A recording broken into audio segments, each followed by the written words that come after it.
Mother, Amy, do you know whose house this is? Oh, what are you talking about? It's Danny's, of course. That's why I'm the most important here. That's right. It's my brother's house. Why are you making a fuss? My name is Susan. I'm a 55-year-old housewife working part-time. I married my classmate, Danny, and it has been 30 years.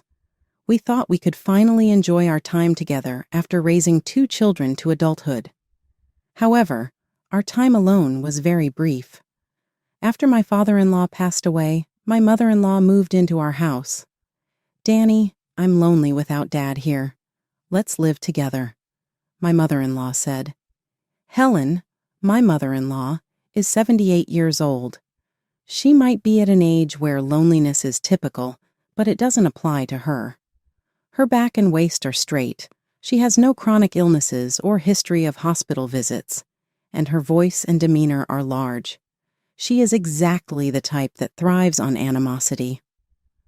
I thought, I could do everything myself, but I wish you had decided to move in when you were a bit weaker or had health issues. Sorry, Susan. Should I send her back to live alone for a bit longer? Although my husband tried to decline the proposal to live together that his mother started, she did not back down. So, he discussed it with me as a temporary measure. My husband always makes sure to consider my feelings on important matters. He's a kind man. It felt wrong to force my kind husband to send his own mother away. Your mother won't back down once she starts, right? I'll try considering living together as a trial, but I think she will definitely harass you, Susan. She was terrible even when we introduced you during our engagement. You remembered that incident? Can we end the living arrangement if she angers me even once? Susan, you are strong. My life with you is what matters most. If you think it's too much, we'll stop living together with her. Thus, I accepted living together with my mother-in-law. Thank you, Danny. I think we'll have a good time from now on. Mom, don't bother Susan or say weird things. A daughter-in-law should respect her mother-in-law, right? I'm worried Susan might be rude to me. Mother, welcome. I look forward to living with you from today. Oh, you're acting so important. You talk like you own this house. Mom, it's okay. Danny, it's a new environment. She must be nervous. Susan, Mother, this is your room. If you need anything, please let me know. Well, it's not bad since it's Danny's house. That's only natural. Yes, Danny cleaned up the room for you, so from today, this is your room. And that daughter-in-law better not enter without permission. Mom, what are you saying? Right, it's not nice to have someone enter your room without permission. Should I ask before cleaning your room? I'm worried about the standard of your cleaning. I'll do it myself, so just leave me alone. Understood. Then you will do the cleaning of your room by yourself. I ignored my mother-in-law's sarcastic remarks like this. That night, after we went to the bedroom, my husband apologized to me. Susan, I'm really sorry. I think Mom will be like this every day from now on. Well, the fact that your mother is still so energetic must be a good thing, but it's typical mother-in-law harassment even today, saying things like, that daughter-in-law. Oh, Danny, do you think I am a woman who would get upset over a little mother-in-law harassment? She's not a stranger, but a mother-in-law. I feel so sorry for you, Susan. I'm happy you feel that way. It would be hard for you to be caught between me and your mother, so I'll handle it. Thank you. You can decide whether to continue living together with her or not. It's hard to believe such a kind and considerate person was raised by that mother-in-law.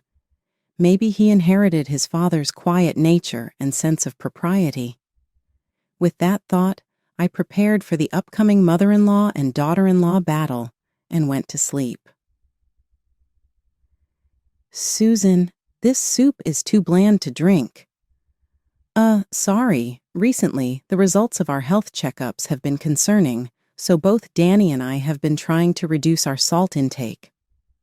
Oh, not being able to maintain your husband's health doesn't seem fitting for a wife, does it? No, Both of us are healthy, but I think if either of us ever develops kidney failure or diabetes, we would struggle for life, so it's about prevention. This soup is so thin it doesn't even feel like I've drunk anything. I'll make some myself. I love Susan's soup because it has a rich flavor from the stock, Danny interjected. Humph. Anyway, I can't eat such bland food. Then, Mother, please make something yourself. Both Danny and I are going to work now. Susan, you're on the early shift today, right? Let's go together. The breakfast time mother-in-law and daughter-in-law battle, with my husband's assistance, was a sweeping victory.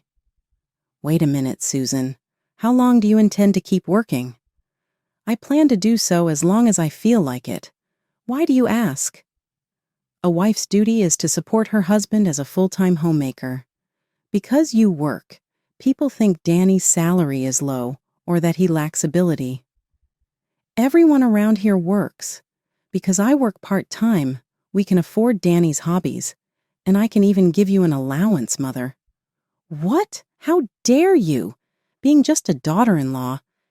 If you don't need the allowance from me, Mother, maybe I should quit my job. Grumble. Even without my husband present, I won another battle over my work situation with my mother-in-law. Thus, I continued to extend my winning streak in the mother-in-law and daughter-in-law battles.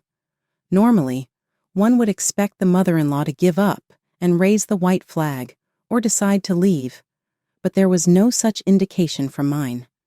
She seems to thrive on conflict, and being critical of everything I do seems to be her way of life. The results of our battles don't seem to matter to her. However, my competitive mother-in-law not only challenged me, but also made friends with the neighbors. Perhaps even the local ladies felt overwhelmed by her. They prepared a welcome wagon for me. The neighbor closest to me came over with a wry smile, holding some items, and said, "That mother-in-law of yours seems tough." I think she understood my feelings. Indeed, it's a troubling situation, but as long as she is healthy and doesn't need care, I thought it was manageable. However, that was until she took a certain action about 2 months after we started living together. A huge amount of goods was delivered to our home. An 8,000-pound truck parked in front of our house and began unloading item after item. "Excuse me, what are all these packages? There are so many." "It seems there is no mistake. The delivery is for this address. The sender is Amy." "Huh?" "Amy is my husband's sister, my sister-in-law." "Oh, has it already arrived?" From inside the house, my mother-in-law emerged with a broad smile. I had a bad feeling and questioned my mother-in-law. "Mother, these packages seem to be from Amy. Do you know anything about them?" I suggested to Amy and the others that they live here with us, and they were delighted. They sent the packages right away. "What, Danny? Does my husband know about this?" I asked. "Well, Danny would be happy to live with Amy. A daughter-in-law like you shouldn't interfere. A useless daughter-in-law should just leave," my mother-in-law said. "Who is she saying that to?" I exploded in quiet anger. I informed my husband about the situation over the phone. He seemed to be speechless with surprise. "Susan, it's okay to dissolve our living arrangement. Handle Mother and Amy as you see fit. I'm on your side, Susan." My husband reassured me. Having confirmed my husband's intentions, I shouted at the courier, "I apologize, but I refuse to accept these packages. Please send them back." The courier stopped moving at my command.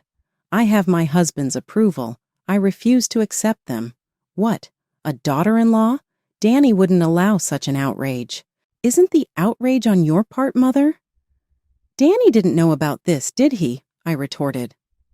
"I'm Danny's mother. I'm the most important here. A daughter-in-law like you shouldn't interfere," she snapped. Somehow, I managed to convince the courier to return the packages and continued to glare at my mother-in-law. That evening, my husband left work early in a rush to come home. "Oh, Danny, do you know what Susan did?" She sent Amy's packages back. "Why would you do something like that on your own, Mom? Why did you think to invite Amy to this house?" my husband asked, confused. Well, Amy and the others are living in a rental property. It's nicer and more spacious here, and apparently I'm useless and should leave, I replied, sarcasm dripping from my voice. Mom, did you say that to Susan? My husband asked, his frustration evident. Yes, Susan doesn't respect her mother-in-law, and she decides important things on her own, my mother-in-law shouted. At that moment, there was a loud knock on the front door. It was a very impolite visitor who didn't use the intercom. That rude visitor was my sister-in-law, Amy. As soon as I opened the door, she stormed into the house and started yelling loudly. What is this?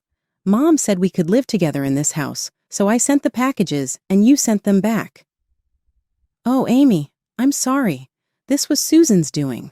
She sent them back on her own, my mother-in-law spoke as if she were the victim. What's going on, Susan? Why did you send the packages back? As a daughter-in-law, you shouldn't defy my mom. Just obey her quietly, Amy shouted, as if she was about to grab me by the collar. I doubted whether my husband was really his mother's son, but it was clear that mother and daughter were indeed related. Their shamelessness was strikingly similar. And as a daughter-in-law, Amy, did you obey your own mother-in-law? I asked, knowing the answer. Amy often clashed with her mother-in-law because of her personality, frequently running back to her parents' home to complain. That's a different matter. Hand over the house quickly, Danny. Did you hear that? Susan made a sarcastic remark to Amy. What a terrible woman she is, my mother-in-law shrieked. In response to my counter-argument, my sister-in-law's face turned red with anger, and my mother-in-law dramatically fainted. Surprised at this, my husband spoke up in exasperation. The fact that Amy argues with her mother-in-law is true. It's not sarcasm or anything else. Brother, why are you taking this woman's side? Amy demanded. It's natural for me to support Susan, right?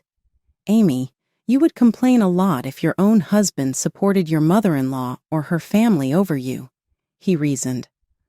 Well, it seems I have no choice but to support this woman because she's threatening me, Danny, Amy spat out. Rest assured, let's kick this woman out and live happily with Mom here, Amy added, as if she were giving a grand solution. How convenient their interpretation could be, this mother and daughter. It was so absurd that I completely relaxed my shoulders. I don't know what you interpreted to think you could live here, Amy, but please go home. Susan and I didn't agree to any living arrangement with you. What were you thinking? Go home, my husband said, clearly exasperated. Even my usually composed husband seemed at a loss for words. Go home? How can you say such a terrible thing? No, I'm going to live in this beautiful house, Amy protested. Mom, kick out the nuisance, she demanded. I'll say it again, Amy. Please go home, I repeated, my patience wearing thin. At this point, even I was beginning to get angry. Mother, Amy, do you know whose house this is? I sighed deeply and questioned my mother-in-law and sister-in-law. Oh, what are you talking about? It's Danny's house, of course. That's why I'm the most important, isn't it? My mother-in-law responded smugly. That's right. It's my brother's house. Why are you fussing about it? Amy echoed her mother. I should have explained when we rebuilt the house, but this house belongs to Susan, my husband remarked casually. My mother-in-law and sister-in-law were taken aback. What are you saying? That a daughter-in-law could be the owner of the house? That's ridiculous, my mother-in-law protested. This woman has deceived you, brother. Take back the house, Amy screamed. At this point, it seemed they wouldn't listen to anything I said. My husband must have thought the same and took over the explanation. Susan is skilled in investments, and she built this house with her profits, my husband explained. Yes, I had been making profits through investments. I came from a wealthy family and had been studying money management from a young age. After discussing it with my husband, we decided to use the steadily accumulated profits to fund the building of our house. Do you understand now? I am the owner of this house. I am the head of the household on the family register, I said, standing firm. As we spoke back and forth like a comedy duo, my mother-in-law glared at us. Even if you are the homeowner, Susan, normally a wife follows her husband.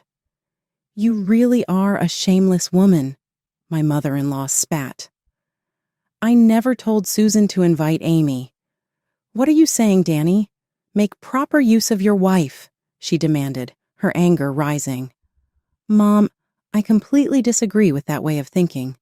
Susan is my partner, sharing life with me, not married to be a housemaid or servant, my husband said calmly yet firmly.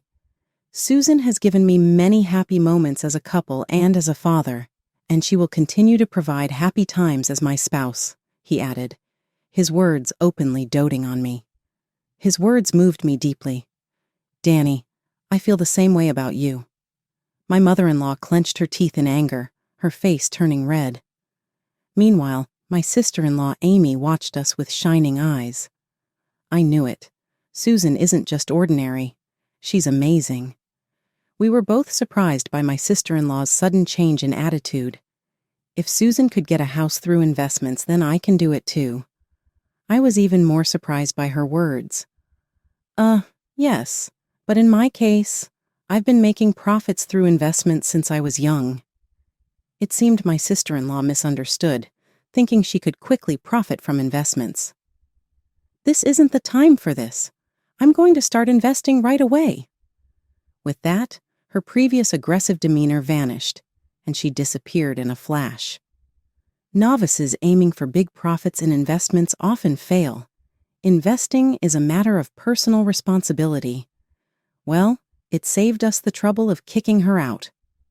Then, facing my now unsupported mother-in-law, I said, Mother, it's impossible to continue living together with such unreasonable demands.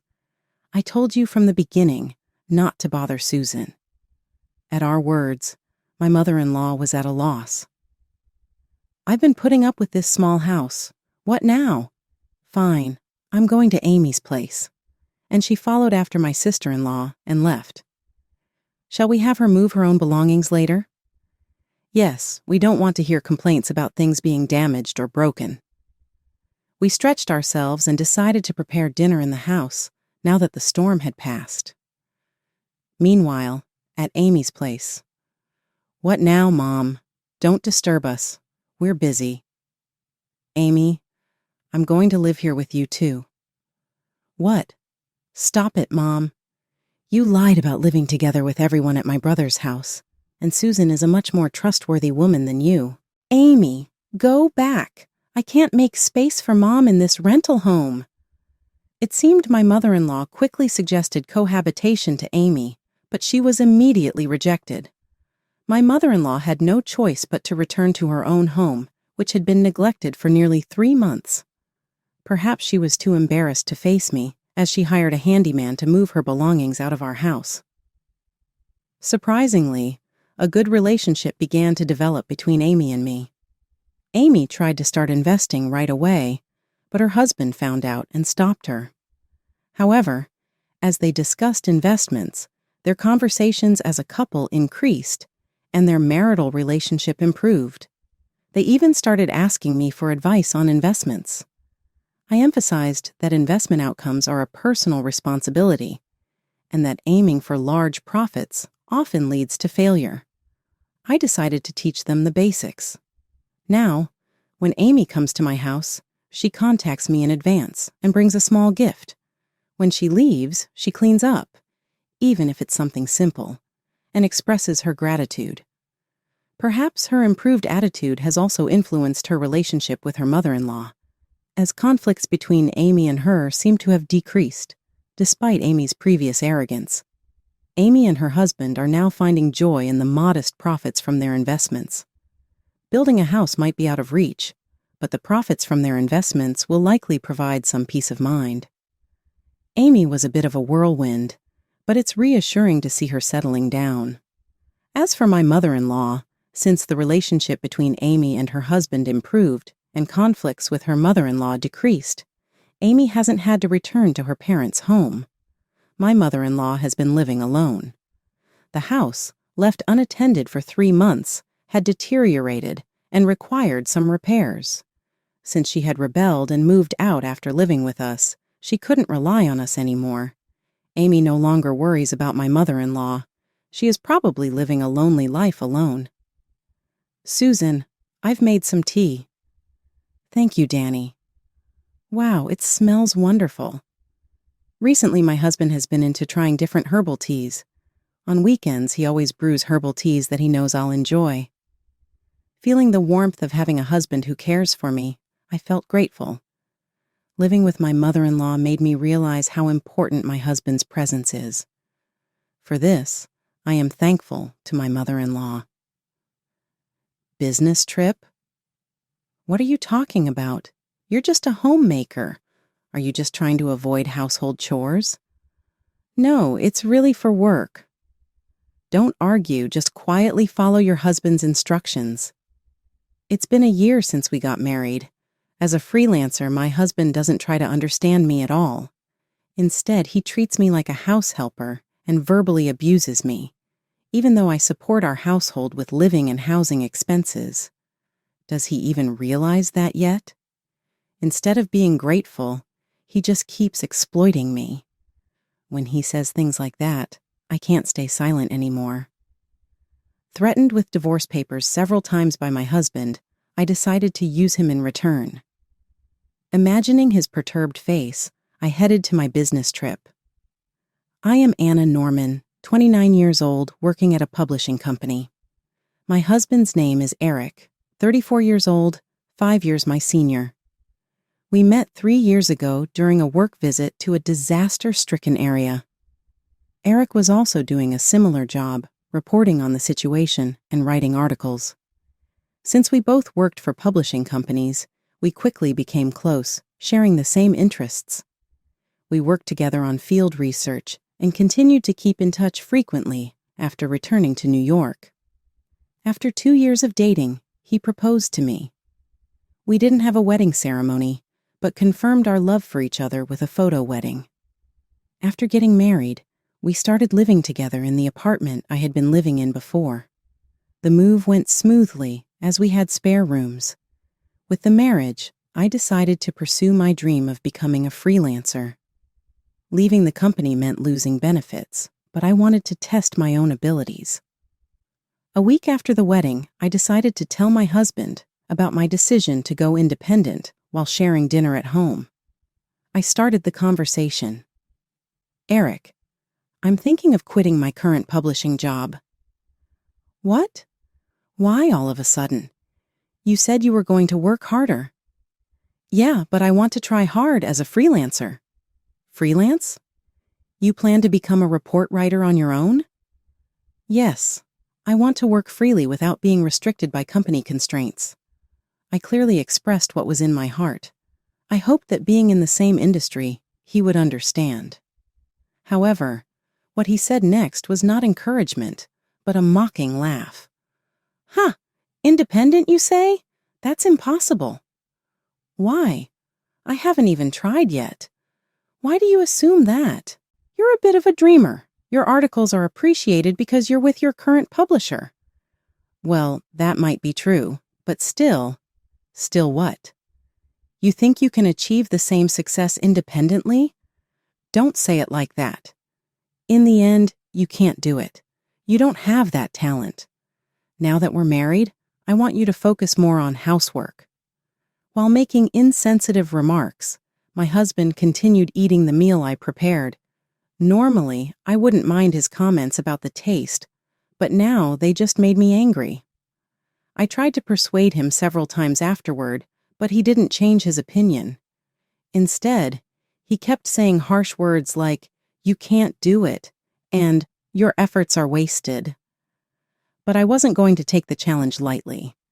If I gave up on my dream, then I would definitely regret it.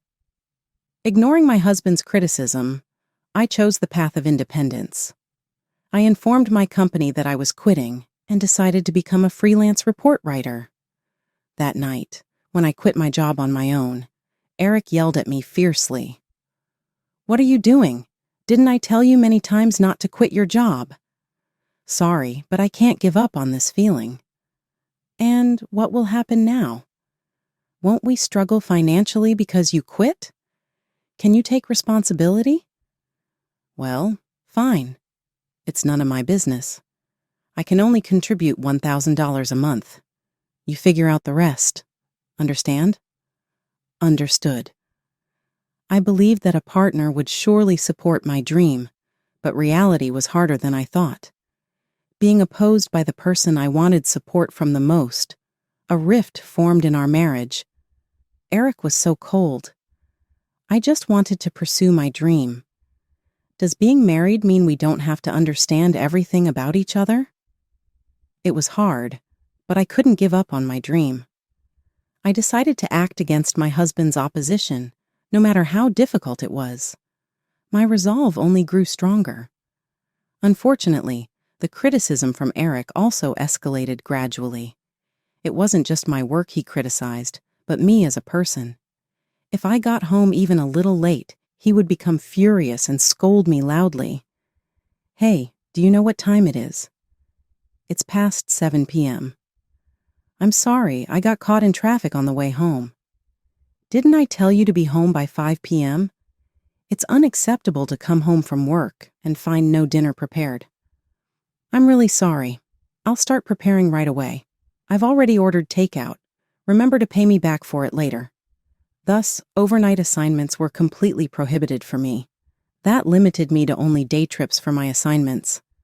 However, sometimes these assignments took longer than expected, or I'd get caught in traffic. It's impossible to predict what might happen until you're on location. Schedules dependent on the weather make returning home by 5 p.m. Unrealistic. Still, I couldn't defy my husband. Despite the fact that I worked freely from home while he commuted in crowded trains, he couldn't accept this difference in our situations. Understanding his feelings, I've always tried not to anger him. Meanwhile, I continued to build my career as a report writer. Initially freelancing for various publishers and getting paid per assignment, I soon started receiving direct job offers. I began managing a blog alongside writing articles as requested by my clients. This significantly increased my income. Before I knew it, my monthly earnings had tripled from when I was employed at a company, sometimes exceeding $10,000 a month. I was able to save a substantial amount. Even after starting to earn over $10,000 a month, I didn't tell Eric. I thought he would be displeased knowing that his former colleague, now his wife, was earning more as a freelancer. A year into our marriage, Eric's attitude hadn't changed. In fact, it worsened day by day, with hardly any conversation between us. Instead, his criticisms increased. Then, one day after a long period without a break, I decided to buy clothes at an apartment store. Upon returning home, Eric stared at the shopping bags and said, "You plan to make luxury purchases even though our income is insufficient? Do you understand our situation?" "Don't say it like that. I bought these with the money I earned myself." "Huh, aren't you using the $1,000 I give you every month?" "That's not it. It's hard to pay rent with just $1,000, let alone spend it on things like this." "What are you implying? That I'm low income?" "No, nobody is saying that." At that moment, Eric suddenly threw his beer can at me. Fortunately, it didn't hit my body but spilled beer on my clothes. "What are you doing?" I shouted. Eric's face turned red, and he raised his voice. "I'm giving you $1,000 every month, even though you quit your job on your own. Aren't you too grateful?" "What are you talking about? I'm paying for the rent shortfall, utilities, and groceries from my income. You're probably just dipping into your savings, right? There's no way you, a freelancer, can earn more than me. If you don't believe me, that's fine, but I am not causing you any trouble. Say whatever you want. Just remember you won't get any allowance if you come crying later." Eric didn't apologize for throwing the can and smirked at me. My patience with him had reached its limit. Several months later, I received a direct assignment from a publishing company I regularly contribute to, which required traveling abroad to write about natural disasters. It was obviously impossible to make it a day trip since the destination was overseas. Therefore, I decided to inform Eric about the details of my work. Eric, I'm sorry it's sudden, but I have to go on a business trip overseas this weekend. A business trip? It's weird for a freelancer like you to say that. Are you just trying to skip housework? It's not like that. It's really for work. A freelancer like you going on an overseas business trip? Don't tell such ridiculous lies. It's not a lie. I received a direct request from the publisher. Just be quiet and listen to your husband. Don't argue with me. Eric kept blaming me as if I was being selfish. Overwhelmed by the absurdity, I looked firmly at Eric. He showered me with unbelievable words. Do you even understand your position? You call yourself a report writer, but you're almost like an unemployed person. I'm continuing this marriage with such a woman. You know, continuing the marriage you're talking about as if you're doing me a favor. Yes, You can't live without me. If you're dissatisfied, let's get divorced. Eric pulled a divorce paper from his suit pocket and placed it in front of me. In that moment, my temples throbbed with unprecedented anger. I couldn't tolerate it any longer. I had no intention of continuing this marriage after being treated so unfairly. I decided to turn the tables and use him. Eric had a habit of using divorce papers as a threat whenever he was displeased. Until now, I had always apologized to avoid divorce, but that was no longer necessary. I filled out the divorce papers and successfully submitted them to the city hall while he was away. With that, our marital relationship was over. At the same time, I proceeded to cancel the contract for our apartment at the end of the month. Additionally, I decided to go ahead with my scheduled overseas business trip, starting from that day. Of course, I didn't tell Eric anything, leaving messages and call notifications disabled. After completing all the procedures, I returned home after 2 weeks. It was already past 8 p.m., and the house was lit up.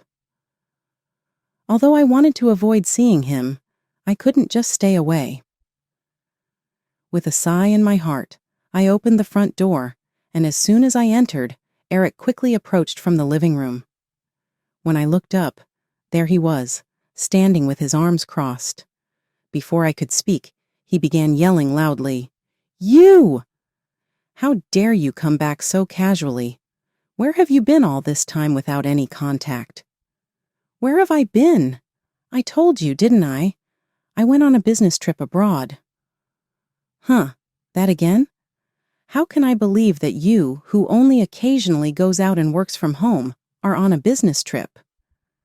"That's because it's a direct assignment from the publishing company. I've received proper compensation this time, too." "Compensation? Don't make me laugh. Maybe $10? It's foolish to neglect housework and spend on travel just to earn a measly $10.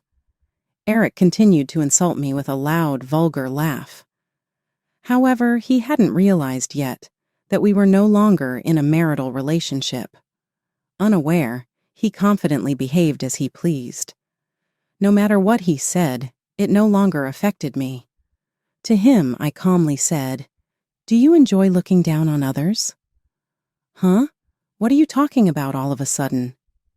"It's the fault of the person being looked down upon, isn't it? I haven't done anything to be looked down upon by you. My income is more than 5 times yours."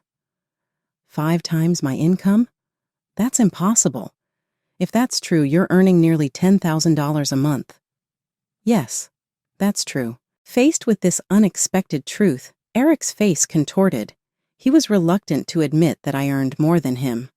Blushing, he said, "Don't joke with me. You're just a liar. You're just a wife who doesn't even do housework properly. I want a divorce." Breathing heavily, Eric presented a new divorce paper to me. To him, I smiled and revealed the truth. "Oh, you brought a new one?" "Yes, That's right, sign it quickly. Don't worry, I've already submitted it to the city hall 2 weeks ago. What? What are you talking about? Why are you still in this house if we're no longer married?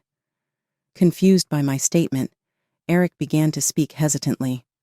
Swallowing several times, he finally spoke. What do you mean you submitted the divorce papers? Why would we not be married? Because you presented me with the divorce papers, didn't you? Yes, but I didn't really want to divorce you. I didn't know that. I just took the divorce papers and submitted them because I didn't mind parting ways.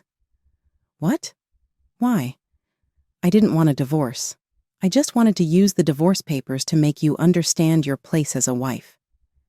Eric's eyes were bloodshot as he gripped my shoulders. It was clear he intended to threaten me with divorce and make me comply with his wishes. Eric didn't really intend to go through with our divorce. Understanding this, I still chose to divorce him. I can't be happy with this person. I finally realized that years of frustration led me to express my feelings. What are you saying? That's ridiculous. Do you understand how I felt during this past year of marriage? I expected you to be my biggest support, yet you mocked my dreams and shattered my heart. Do you understand how much you've hurt me? There's no reason I should listen to a man like you. Wait, Anna, you mean everything to me. You have no right to call me names so casually. It's unpleasant and annoying. Didn't I tell you? We're already divorced. We're complete strangers now. Divorce? What am I supposed to do now? Please let me stay here. This apartment is in my name now. Now that we're divorced, you're trespassing. I never want to see your face again. Leave this place immediately and never show yourself to me again. I threw Eric's belongings outside one by one. Initially he resisted, but gradually his reactions died down, and he ended up dejected and spiritless. Later, Eric called his parents and moved his belongings to their house. However, due to the difficult situation, he couldn't stay at his parents' house, and they clearly told him they couldn't help. As a result, he had to live on his limited income, moving to a cheap apartment far from his workplace. Of course, he couldn't spend money as freely as before and is barely managing to make ends meet. His savings have run out, and he now lives a life dedicated to saving. On the other hand, I rented a different apartment and started living alone. The move went smoothly, and in my new home office, I've been spending my days comfortably. My articles are now featured in major online media, giving me great joy. The blog I started on a recommendation continues to gain more access, and my income keeps growing. I plan to keep doing interviews wherever I like and writing great articles. I want to continue my current work in my own way without overextending myself. I'm so embarrassed to have such a lowly, useless person as a mother-in-law. I'm going to cut ties with you. I'm fine with it. But are you really okay with that? My daughter-in-law looks surprised when she found out who I really am. But there's no turning back now. My name is Agnes Cohen, and I've just turned 60. Born to an American mother and a Singaporean father, I am half Singaporean. I was born in Singapore and lived there until I was 17. My father ran a business in Singapore and was usually busy, so our family time was limited to long vacations. Now my brother runs that company. When I was 17, I moved back to the U.S. with my mother. My father and brother stayed in Singapore, not because my parents had a bad relationship, but perhaps they wanted me to experience different things. So, leaving my father and brother in Singapore, my mother and I moved back to the U.S. and lived at her family home. When I graduated high school, my mother asked me about my future. She said, "I'm going back to Singapore, but you should decide what you want to do, Agnes." I wanted to learn more about the U.S., my mother's birthplace, so I chose to stay and live at her family home in the U.S. My mother returned to Singapore to resume living with my father, and my brother married someone he met in Singapore after graduating from university there. I went to a community college in the U.S., prioritizing proximity to home. Having lived in Singapore for 17 years, I wasn't very familiar with American colleges, but I didn't fuss over it as I was used to studying independently. Raised overseas with a mother passionate about education, I could fluently speak 4 languages before even entering college. After graduating, I worked at the U.S. branch of my father's company and am now the deputy representative. Though it's more of a title, I leave the operation to the younger staff, focusing on their global and professional growth. At 28, I married my current husband, whom I met on a trip. We have 2 children and have lived happily. This spring, my eldest son, Justin, married Christina, whom he met through work. Justin is calm and kind, but sometimes indecisive. He accepted a marriage proposal from Christina, a graduate of Harvard University, who was confident and assertive from our first meeting. I graduated from Harvard University, so I'll continue working hard even after marriage and childbirth. When we have children, I'll have Justin take paternity leave, Christina declared during our first meeting. My husband and I were surprised by her sudden statement. We hope you'll support each other after marriage. We'll help as much as we can, we responded. Yes, by the way, may I ask about your educational background? Christina inquired. My husband and I looked at each other surprised. Well, my husband graduated from Yale University, and I am from M Community College. M Community College? Christina's reaction was exaggerated, almost sarcastic. Your father's Yale University is top tier among private institutions, but your mother graduated from M Community College? I see. I still can't forget the look on her face as if it was the end of the world. In fact, everyone in our family has graduated from either Harvard University, Princeton University, or another top private university. I was overwhelmed by her emphasized statement and replied, "Oh, that's very impressive." Afterwards, my son and daughter-in-law moved next door. We were both working and busy, so we might ask for your help sometimes. Of course, that's fine, I said. However, in reality, Christina tried to push most of the housework onto me. This was probably the reason for moving close by. Could you bring in and fold the laundry? I'll be home late today, so please prepare dinner. I started receiving emails like these frequently. At first, she would call politely, saying, "I'm sorry to bother you, but I'm busy today and need your help." So I happily agreed. Gradually, the calls turned into emails, and eventually, these emails became more commanding. From twice or thrice a week, it became almost every day. One day, I received a call from a subordinate on my mobile phone, urgently requesting my presence at the office. There was a problem with an ongoing building construction project. A subcontractor providing materials suddenly became unreachable, and we couldn't proceed without the necessary materials. Initially, they made excuses about delivery delays, but eventually didn't even respond to calls. Moreover, these materials weren't available domestically and had to be imported from abroad. This situation anticipated significant losses in both schedule and cost. Despite everyone's busy schedules, the project team was urgently convened. The team leader and I identified common materials that were already available and allocated construction priorities. We worked out a plan to keep the project on track, coordinating with our head office in Singapore. However, if the replacement materials didn't arrive as planned, subsequent projects might be delayed, leaving us in a precarious situation. This task should be handled by the subcontractor, but with no communication, we had no choice. We couldn't inconvenience our clients, so our company took care of everything. After temporarily settling things down, I went home, having worked hard at the office for the first time in a while. Exhausted, I laid down on my bed. Still, we needed to investigate this subcontractor. The next day, I received another email from Christina. "I'm busy with work, so please take care of the laundry, cleaning, and dinner preparation.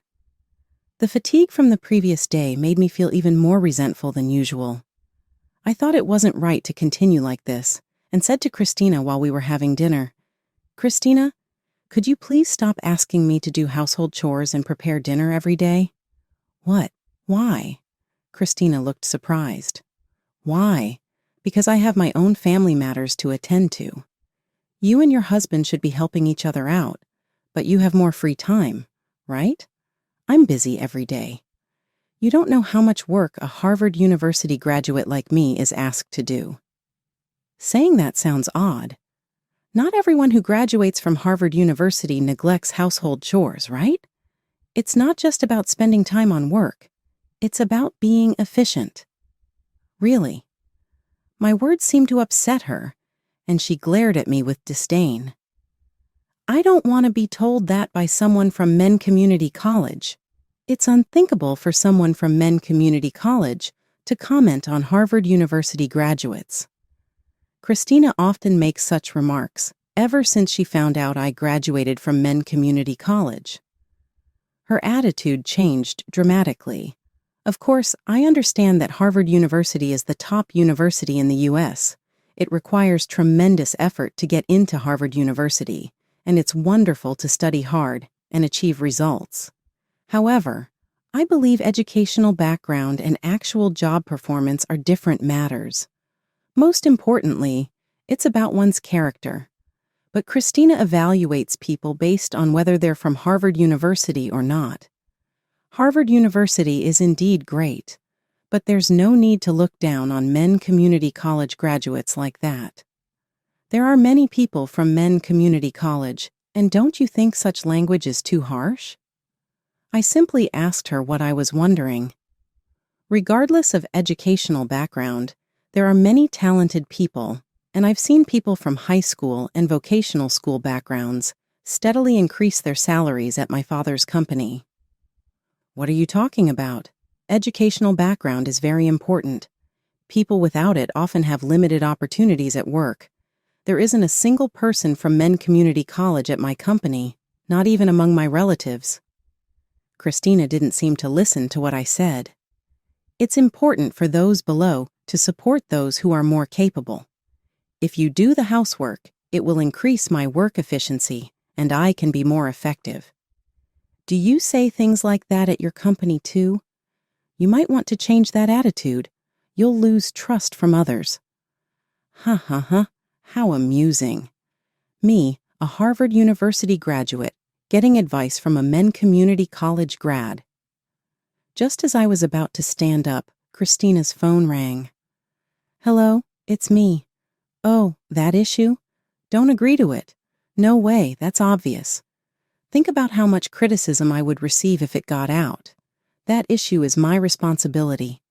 "Just wait," Christina said and hung up the phone. "From your company? Seems like there's a problem. Are you okay?" I asked out of concern, guessing she was involved in some trouble from the conversation. Even an old lady like me has years of experience. If there's a problem, feel free to discuss it with me. I might be able to help. Discuss it with you? This has nothing to do with you, and Men Community College's knowledge won't be of any help. I was surprised at how insultingly she responded to my offer of help and grew even more upset, deciding to remain silent. "Then, Agnes, I must excuse myself. I have sudden work to attend to at the office. Oh, and please prepare tomorrow's meal as well." "What? Wait a minute, without even saying goodbye?" After the meal, Christina hurriedly grabbed her things and left. What do you think about her attitude? I can't take it anymore. Should I tell her about the kind of work I've been handling until now? I spoke to my silent husband, letting out my anger, and he replied in a calm tone. Certainly, Christina's recent behavior has been excessive, but it's best to avoid arguing in the same manner. There's no need to specifically mention your background. Maybe it's time to talk with Justin. Maybe you're right, I sighed, and went to clear Christina's dishes. I accidentally kicked something at my feet. It was her document case. Clear files scattered out, and some documents spread across the floor. Oh, she must have forgotten this in a hurry. As I picked them up, one of the papers caught my eye. It read, "A shopping mall construction plan." I felt like I had been struck by lightning.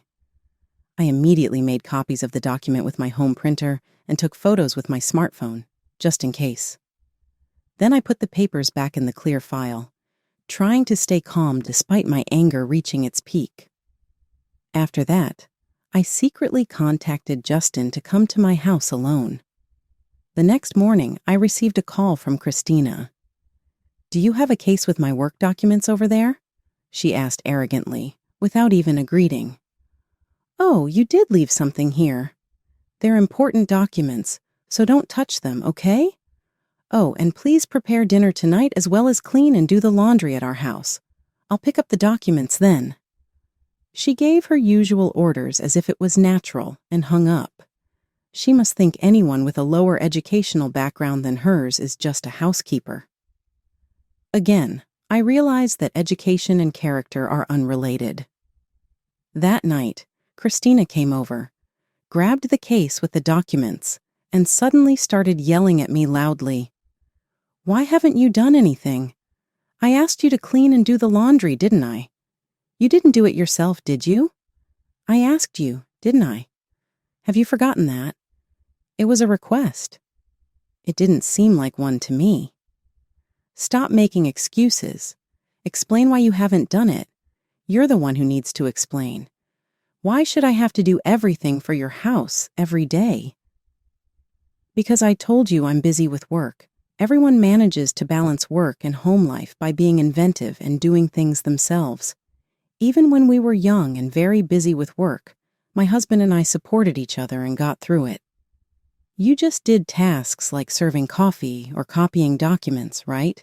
Because you're from Men Community College. The work I'm handling as a Harvard University graduate is completely different. Judging from your behavior, you don't seem capable of handling work." Not intending to just comply, today I decided to honestly express my thoughts. Christina's face twisted even more with anger. "I can't stand it anymore. How dare someone with such low education say such things? And on top of that, not doing any housework? You're useless. How can you say that? Having a lowly, useless person like you as a mother-in-law is embarrassing. I'm cutting ties with you." "Cutting ties?" "Yes, I'm completely cutting ties with you." "That's fine. In fact, I'm relieved." "What?" Christina looked momentarily surprised by my response. It must have been unexpected for her. "I'm fine with it. But are you really okay with that?" I smiled confidently. "What are you talking about? I'm the one who will be freed by cutting ties with you. Being abandoned by a Harvard University graduate daughter-in-law is rather pitiful for you." Saying that, I showed her a piece of paper. "What's this paper? What is this?" Christina's voice grew quieter. In my hand was a paper titled, "A Shopping Mall Construction Plan." "What? How do you have this?" "When your document case fell yesterday, I picked it up. I happened to see the contents." "Don't look at it without permission. You can't understand how important these documents are." "They must be quite important to my company too." "What do you know? How much trouble your company has caused us, how much everyone is struggling. Once the situation stabilizes, I'll make sure it's thoroughly investigated." "What are you talking about?" Christina still didn't comprehend the situation. She looked at me with fearful eyes. I decided to explain slowly. "This document, it's a contract for a joint construction project, right? But when your company, mine, and the manufacturer look at the top, it says, Mo Honor Group, American Branch. I'm the deputy representative there." I smiled brightly. "What?" Christina, sweating, attempted to refute. "That's impossible. You, an M Community College graduate, a deputy representative of such a big corporation?" "The headquarters are in Singapore." "Of course I know that. My brother is the president of the Singapore headquarters." "What? You judge people solely on their educational background, never interested in what comes after the university name? I spent my time in Singapore until I was 17. I can speak not only English, but also Chinese and French. I chose M Community College because it was close to my grandmother's house where I lived. I was new to the USA and unfamiliar with American universities. I wasn't particularly concerned about the university name. So that's it. I don't want to boast about myself like you do. Now let's get back to the main topic. Now Christina's face was ashen. The delays in material delivery, blaming the transport company, and then no contact at all. That was your company, right? And you were the team leader? No, that's not it. The order mistake was made by my subordinate. I didn't know. You just admitted to an ordering mistake. I didn't mention anything like that. Oh, no.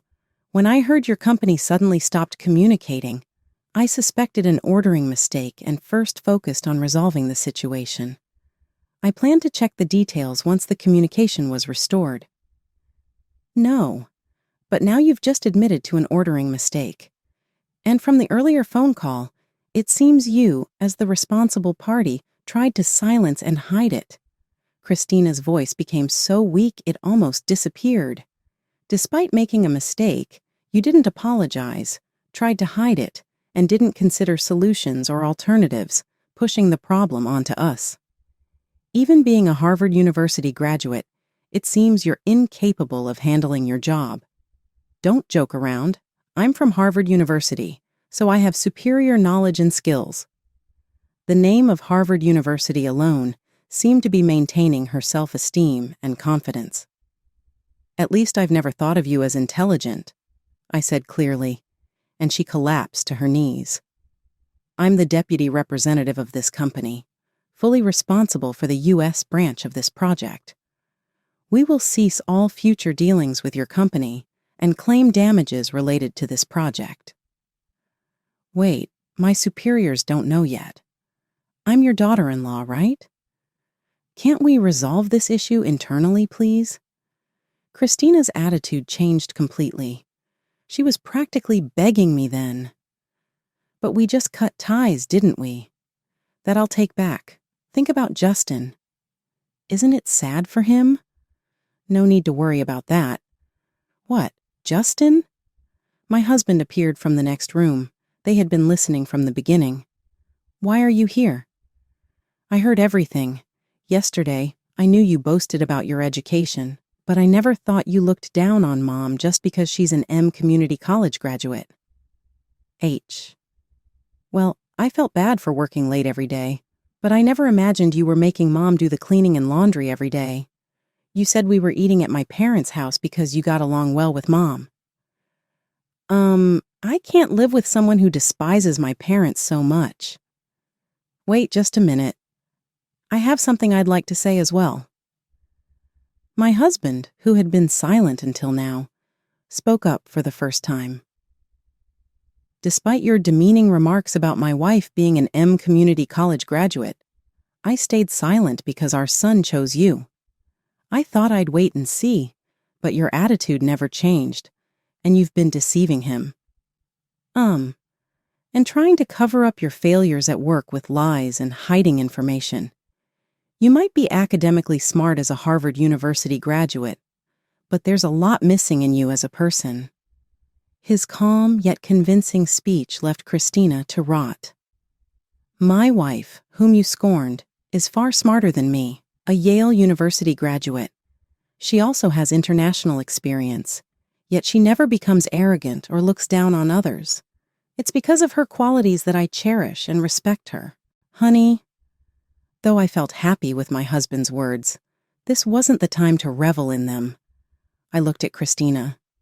Judging people solely by their educational background is the problem.